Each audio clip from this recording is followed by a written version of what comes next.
உக்ரைனோட armed ஃபோர்ஸோட head quarters குலைப்பொருள பிடிச்சாங்க அப்படிங்கிறது போல நேத்திக்கு நம்ம பதிவுகள் பார்த்திருப்போம். ரஷ்ய வீரர்கள் அந்த ஹெட் குவார்ட்டர்ஸ்குள்ள நின்று வீடியோ பதிவுகள் போட்டிருந்தாங்க. இந்த ஆர்ம்டு ஃபோர்ஸோட ஹெட் குவார்ட்டர்ஸ், உக்ரைனோட ஆர்ம்டு ஃபோர்ஸோட ஹெட் குவார்ட்டர்ஸ் பிடிச்சது ஜெர்மனியோட மீடியாக்கள் பாத்தீங்கன்னா ரிப்போர்ட் பண்ண ஆரம்பிச்சிருக்காங்க. உக்ரைன் அதிகப்படியான ரிசர்வ்ஸ இந்த ஜாப்ரோஷியால இருக்கக்கூடிய குலைப்போல் பகுதியில டிப்ளாய் பண்ணாலுமே எந்த ஒரு ரிசல்ட்டுமே கொடுக்கல, ரஷ்யாவோட முன்னேற்றத்தை அது தடுக்கல அப்படிங்கிறது பண்ணா அவர் தரப்புல ஸ்டேட்மெண்ட்ஸ் வந்துகிட்டு இருக்கு. கூடவே அவர் இன்னும் பல விஷயங்கள் சொல்ல ஆரம்பிக்கிறாரு.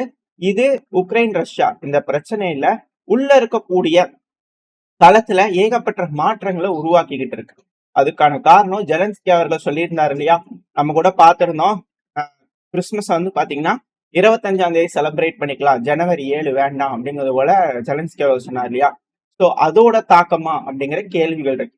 ஏன்னா அந்த வெல்ட், அந்த ஜெர்மனோட மீடியாக்கள் தரப்புல என்ன சொல்றாங்கன்னா, ரஷ்யாவோட படைகள் இந்த குலைப்போல் பகுதியில போய் பிடிக்கிறாங்க இல்லையா, ஹெட் குவார்டர்ஸ், கமாண்ட் போஸ்ட், அதுல ரொம்ப ஹரிபரியா பாத்தீங்கன்னா இவாக்குவேட் பண்ணிக்கிறாங்க. அதாவது ஒண்ணுமே பாத்தீங்கன்னா அங்க டிஸ்ட்ராய் பண்ணல, அதாவது கோஆர்டினேட்ஸ்ல இருந்து எல்லாத்தையுமே பாத்தீங்கன்னா அங்க விட்டுட்டு போயிருக்கிறாங்க. மிக முக்கியமான பகுதிகள், அதாவது உக்ரைனோட ஜாப்ரோஷியாவோட கமாண்ட் போஸ்ட், அந்த போஸ்ட்ல எந்த பகுதிகள்லாம் ஆயுதம் இருக்கு, எந்த பகுதிகள்லாம் வீரர்கள் இருப்பாங்க, எது சப்ளை லைன், எந்த வழியா வரலாம், எந்த வழியில இருந்து ஒரு அஃபென்சிவ் ஆபரேஷன் எடுக்கலாம், அடுத்த ப்ரொசீஜர் என்ன, நம்ம எப்படி டிஃபெண்ட் பண்ணுன்ற எல்லா டீட்டெயில்ஸும் பாத்தீங்கன்னா ஒரு கமாண்ட் போஸ்ட்ல இருக்கும். இன்ஸ்ட்ரக்ஷன் இதுக்கு முன்னாடி வந்ததும் சரி, எப்படி டிஃபெண்ட் பண்ணாங்க, என்ன பண்ணிருக்கிறாங்க அப்படிங்கிற எல்லாமே பாத்தீங்கன்னா அந்த பாயிண்ட்ல என்ன செஞ்சிருக்காங்க அந்த சுற்று வட்டாரத்துல அப்படிங்கறத அதெல்லாம் அங்க இருந்திருக்கும். ஸோ அதுக்கு ஏற்ப பாத்தீங்கன்னா செஞ்சிருப்பாங்க. இது எதையுமே அழிக்காம, அதுவும் மொபைல் போன்ஸ கூட எடுக்காம, ஏன்னா ரஷ்ய வீரர் அங்க இருக்கக்கூடிய மொபைல் போன்ஸை ஓபன் பண்ணி ஆப்ரேட் பண்ணி காட்டுவாரு. அந்த மொபைல் போனுக்கு பேட்டர்ன் லாக், பின் லாக் கூட போடாம போயிட்டாங்களா? அவ்வளவு அவசரமா? அப்படி என்ன ஒரு பேனிக்? கம்ப்யூட்டர்ஸ் முதல் டெஸ்ட்ராய் பண்றது அங்க இருக்கக்கூடிய கம்ப்யூட்டர்ஸ், ரெண்டாவது கம்யூனிகேஷன் லைன். ஸோ இது எல்லாமே ரொம்ப முக்கியம். ஏன்னா ரஷ்யா அதெல்லாம் டேப் பண்ண ஆரம்பிச்சிருவாங்க. டேப் பண்ணிட்டாங்க அப்படின்னா அதுல இருக்கக்கூடிய அந்த கம்யூனிகேஷன் லைனா ரொம்ப என்கிரிப்டடா இருக்கும். இது போல விஷயங்களா ரஷ்யாவுக்கு கிடைச்சிருச்சுன்னா அவங்க என்ன பேசுறாங்க, என்ன பண்றாங்கன்ற கம்ப்ளீட்டா பாத்தீங்கன்னா ஒட்டு கேட்ட முடியும். ஸோ அதுக்கு ஏற்ப ரஷ்ய தரப்புல இருந்து இந்த பகுதிகளில் பாத்தீங்கன்னா அஃபென்சிவ் ஆபரேஷன் பண்ண ஆரம்பிச்சிருவாங்க. Map, mobile phone, computer, stamp, கொடி, நார்மலா கொடியை கூட விட்டுட்டு போக மாட்டாங்க. அந்த கமாண்ட் போஸ்டோட கொடிங்கிறது ரொம்ப ரொம்ப முக்கியம் இந்த ராணுவ வீரர்களுக்கு. அவ்வளவு சீக்கிரத்துல ஒரு கொடியை பாத்தீங்கன்னா விட்டு கொடுத்துட மாட்டாங்க. அந்த கொடியை விட விட்டுட்டு ஓடி போயிட்டாங்க.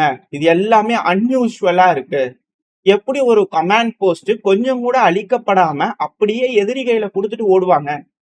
இந்த மாதிரியான ஒரு ரிட்ரீட் தோல்வியோட எட்ஜில தான் நடக்கும். அதாவது இந்த சோவியத் யூனியன் பாத்தீங்கன்னா ஜெர்மனிக்குள்ள போய் பிடிச்சாங்க இல்லையா, அது போல ஒரு சூழ்நிலையில தான் இது போல நடக்கும். எஸ்பெஷலா கம்ப்யூட்டர்ஸ் கூட ரிமூவ் பண்ணாம ஓடி இருக்கிறாங்கன்னா எப்படி? ஏன்னா மிக முக்கியமான விஷயங்கள் ரஷ்யாவுக்கு கிடைக்க ஆரம்பிச்சிட்டாங்க. இருக்கக்கூடிய டிவைசஸ் எல்லாம் கூட, மிக முக்கியமான எலக்ட்ரானிக் வார்ஃபேர் டிவைசஸ், பல டிவைசஸ், கம்யூனிகேஷன் டிவைசஸ் எல்லாத்தையுமே எடுத்து போயிருக்கிறாங்க. இது ஒரு மேசிவான ஃபெயிலியர் அப்படிங்கிறது போல ஜெர்மன் தரப்புன்னு சொல்றாங்க. இதே நீங்க ரஷ்யாவோட பிளாகர்ஸ், இந்த மாதிரி மிலிட்டரி வாட்ச் பண்ணக்கூடிய பிளாகர்ஸ் இவங்களெல்லாம் போய் பாத்தீங்கன்னா அவங்க கிட்ட இருந்து வரக்கூடிய செய்திகள் என்ன அப்படின்னா, அதாவது உக்ரைனோட ராணுவ வீரர்கள் பாத்தீங்கன்னா அழுத்தங்கள் ஜெலன்ஸ்கி அவர்கள் தரப்புல இருந்தும் ராணுவ கமாண்ட் தரப்புல இருந்தும் அழுத்தங்கள் கொடுத்துருக்காங்க. நீங்க கிறிஸ்துமஸை 25 தான் செலிப்ரேட் பண்ணோம் அப்படிங்கிற அழுத்தங்கள் கொடுத்ததுக்கு முடியவே முடியாது. ஆர்த்தடாக்ஸ் கிறிஸ்டியானிட்டி படி அது பால்போர்சம் அப்படிங்கிற சொல்றாங்க. எனக்கு கொஞ்சம் வார்த்தை வரல, அது எக்ஸாக்டா பேர் வரல. அதோட தமிழ் அர்த்தம் என்ன அப்படின்னா, தெய்வத்தை பாத்தீங்கன்னா நம்ம அவமதிக்கிறது, அதனால அப்படி செய்யக்கூடாது அப்படிங்கிற அங்க இருக்கக்கூடிய ராணுவ வீரர்கள் கமாண்டா மறுத்திருக்காங்க அப்படிங்கிற செய்திகள் வருது. நார்மலா இருக்காங்க அப்படின்னா நீ இந்த அன்னைக்கு கொண்டாடு, இதுதான் உன்னோடது அப்படிங்கிற லிட்டரலா பார்த்தா ஒரு மரம் மாற்றம்னு வச்சுக்கோங்களேன். நம்ம முன்னாடியே சொல்லியிருப்போம், எப்போ 2 வருஷத்துக்கு முன்னாடி நம்ம வீடியோக்கள் போடும்போது அந்த ஆதி காலத்துல இருக்கிற வீடியோ பாத்தீங்கன்னா சொல்லியிருப்போம், கருப்பு வெள்ளை சண்டையா அப்படிங்கிறது போல. இப்ப லிட்டரலா பாத்தீங்கன்னா வெளியே வர ஆரம்பிச்சிருக்கு. அதோட உண்மை தன்மை அப்படிங்கிறது தெரிய ஆரம்பிச்சிருக்கு.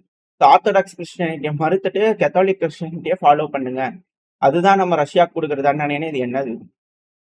இப்போ இவங்க சண்டை பிடிக்கிறாங்க அப்படின்னா நம்ம தான் உண்மையான ஆர்த்தடாக்ஸ் கிறிஸ்டியன் சொல்லி சண்டை பிடிச்சாங்கன்னா கூட ஒரு நியாயம் இருக்கு. ரஷ்யா வந்து அப்படி செய்யறதுனால நம்ம வந்து கேத்தாலிக் கிறிஸ்டினா மாறிடலாம் அப்படின்னு சொல்றது இது எப்படி இருக்கு, எந்த வகையில ஏற்புடையதா இருக்கு அப்படின்னு பல அனலிஸ்டோட கருத்துக்களா இருக்கு. பட் இருந்தாலும் அதை ஏற்கிறதுக்கு மட்டும் மறுப்பு மட்டும் தெரிவிக்கல, அவங்களால கடைபிடிக்கவும் வைக்க முடியல. அப்படிங்கிறது வந்து பாத்தீங்கன்னா இந்த உக்ரைனோட மிலிட்டரி எக்ஸ்பர்ட் இருப்பாங்க இல்லையா, ஆண்ட்ரி மர்கோ அவர்கள், அவர் தரப்புல ரிப்போர்ட்டுகள் வந்திருக்கு. டெலகிராம் சேனல்ல வந்து பண்ண இது போல செய்திகள் வந்ததா சொல்லப்பட்டுட்டு வருது. நம்ம திரும்ப திரும்ப சொல்லப்பட்டு வருதுன்றதுக்கான காரணங்கள் வந்து பண்ண சொல்லியிருக்கோம். ட்ரம்ப் அவர்களே வந்து பாத்தீங்கன்னா இந்த பிபிசி பொய் சொல்லிட்டாங்க அப்படிங்கிறது போல கோர்ட்ல கேஸ் எல்லாம் போட்டுக்கிறாரு. ஏகப்பட்ட விஷயங்கள் இந்த மீடியா பொய் சொல்லுது, அந்த மீடியா பொய் சொல்லுதுன்னு சொல்றாங்க இல்லையா. அந்த ஒரு காரணம் சொல்லப்பட்டுட்டு வருது. ஏன்னா நான் ஜேர்னலிஸ்ட் கிடையாது, எனக்கு எக்ஸாக்டான நியூஸஸ் தெரியாது. இருக்கக்கூடிய விஷயங்களை தெரிஞ்சுக்கிட்டு அது என்னன்றது புரிஞ்சுக்கிட்டு நான் புரிஞ்சுக்கிட்டு உங்ககிட்ட சொல்றேன், அவ்வளவுதான். ஸோ அதனால சொல்லப்பட்டுட்டு வருது அப்படிங்கிற வேர்டு தான். மற்றபடி இதுல கோச்சுக்காதீங்க. மெயினான விஷயம் இதுல வந்து பாத்தீங்கன்னா ரஷ்யா மெயினா அந்த சிட்டியை பிடிச்சு அதுல வந்து அந்த கமாண்ட் போஸ்ட் பிடிச்சாங்களா, கொஞ்சம் கொஞ்சமா முன்னேறி வந்து பிடிச்சாங்களான்னா இல்ல. நேரா வந்து பாத்தீங்கன்னா யாரோ வழி விட்டு நேரா இந்த கமௌண்ட் போஸ்டுக்குள்ளேயே கூட்டிட்டு வந்து விட்ட மாதிரி விட்டுருக்காங்க அப்படிங்கிற கேள்விகள் இப்ப வர ஆரம்பிச்சிருக்கு. எனக்கு நீங்க டீப் ஸ்டேட் மேப்பே வந்து பாத்தீங்கன்னா ஒரு பிளாங்க் வந்து பாத்தீங்கன்னா தெற்கு பகுதியிலிருந்து மத்திய பகுதியை நோக்கி வந்து இருக்கும். இது எப்படி அங்க இருக்கக்கூடிய ரஷ்ய வீரர்கள் போஸ்ட் அக்ரஸிவால ப்ரொடெக்ட் பண்ணுவாங்க, இது போல டீடைல்ஸ் எல்லாம் இருக்குன்னா அப்ப ப்ரொடெக்டே பண்ணலையா, அவங்களே ஓபன் பண்ணி வாங்க ரஷ்யா வந்து இதுக்குள்ள வாங்கினது அப்படி இருக்குன்னு கூட்டு வந்து விட்டாங்களா அப்படிங்கிற கேள்விகள் இருக்கு. இதுதான் இதுல இருக்கக்கூடிய காரணம். ஏன்னா இது போல கூட்டிட்டு வந்து விட்டாதான் இது போல வந்து வர முடியும், இது போல வந்து பாத்தீங்கன்னா இருக்க முடியும். ஸோ உக்ரைனோட ராணுவ வீரர்கள் வெற்றே பண்ண ஆரம்பிச்சிட்டாங்களா, அதாவது துரோகம் பண்ண ஆரம்பிச்சிட்டாங்களா அப்படின்ற கேள்வி இருக்கு. அவங்கள பொறுத்த வரைக்கும் துரோகம் இல்லை, அவங்களுக்கு துரோகம் நடந்துருச்சு. ஸோ அதனால அவங்க நியாயத்துக்காக இது போல செஞ்சுட்டாங்களா, அந்த ரீஜியன்ல இருக்கக்கூடிய வீரர்கள், உக்ரைனோட வீரர்கள் ரஷ்யா பக்கம் போயிட்டாங்களா, அதாவது ஆர்த்தோடாக்ஸ் கிறிஸ்டியன் பக்கம் போயிட்டாங்களா அப்படின்ற கேள்விகள் வந்து பாத்தீங்கன்னா வர ஆரம்பிச்சிருக்கு. இது போல பிளாகர்ஸ் வந்து பாத்தீங்கன்னா ரிப்போர்ட் பண்ணிக்கிட்டு இருக்காங்க. வெயிட் பண்ணி தான் பார்க்கணும். உறுதித்தன்மை அப்படிங்கிறது ஜனவரி 7 உக்ரைன் தரப்பு வந்து கிறிஸ்துமஸ் செலிப்ரேஷன் இருக்கா, பிரம்மாண்டமா கொண்டாடுறாங்களா, இல்ல எந்த மாதிரி கொண்டாடுறாங்க, அதுவும் ராணுவம் எப்படி செலிப்ரேட் பண்ண போகுது அப்படிங்கறதுலாம் இதுல இருக்கக்கூடிய விஷயம். வெயிட் பண்ணி பார்ப்போம். இந்த ஹுலைப்போல்ல 1st பெட்டாலியன் 106வது பிரிகேட் டெரிட்டோரியல் டிஃபென்ஸ் பிரிகேடோட ஹெட் குவார்டர்ஸ் ஒரு திருப்பு முனையா இருக்குமா அப்படின்ற கேள்விகள் இருக்கு. அந்த பகுதியில இருக்கக்கூடிய வீரர்கள் வேணும்னே விட்டுட்டு போனாங்களா, இல்ல வேற மாதிரியான ஒரு ரீசனா, உண்மையாலுமே ரஷ்யா திடீர்னு ஒரு அஃபென்சிவ் ஆபரேஷன் ப்ரெடிக்ட் பண்ண முடியாம உள்ள வந்துட்டாங்களா, இல்ல என்ன நடந்திருக்கு ஏது நடந்திருக்குன்றதை வெயிட் பண்ணி பார்க்கலாம். ஏன்னா சில நாட்கள்ல விஷயங்கள் தெரிய ஆரம்பிச்சிடும்.